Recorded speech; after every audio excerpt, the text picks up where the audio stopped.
Vítajte v tomto návode na Class Connect.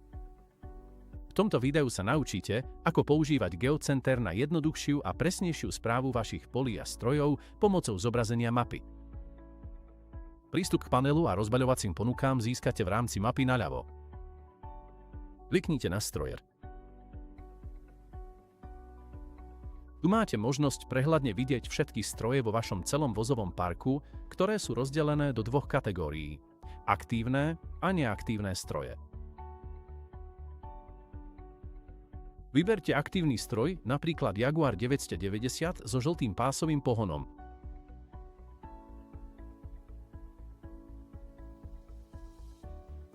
Uvidíte jeho polohu, aktuálnu úroveň naplnenia nafty a aktuálny výkon na poli.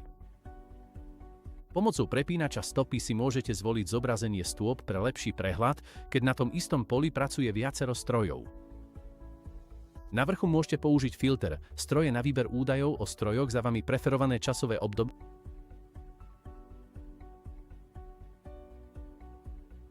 Vyberte jeden alebo viac strojov.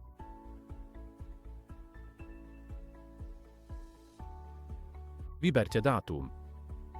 Zelená bodka označuje, kedy bol stroj aktívny. Kliknite na Zobraziť stroje. Teraz máte lepší prehľad o zvolenom období stôp. Ak chcete optimalizovať informácie o svojich poliach, použite filter polia. Napríklad môžete chcieť vidieť všetky polia, na ktorých sa pestuje silážna kukurica. Kliknite na plodina. Vyberte typ plodiny silážna kukurica. Mapa teraz zobrazí všetky polia, na ktorých sa pestuje silážna kukurica. Pomocou hornej lišty môžete optimalizovať prehľad mapy s historickými údajmi o strojoch, popiskami a legendou. Alebo kliknite na mapy. Tu môžete pridať mapu z katalógu map. Kliknite na Tuje. Zobrazte si všetky svoje polia. Kliknutím na ikonu pera môžete pole upraviť alebo zmeniť jeho hranicu.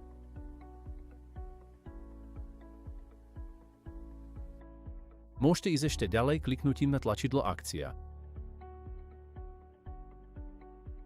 Napríklad môžete vygenerovať úplne nové pole priamo na základe konkrétnych stôp stroja. Máte tiež prístup k nástrojom precízneho poľnohospodárstva.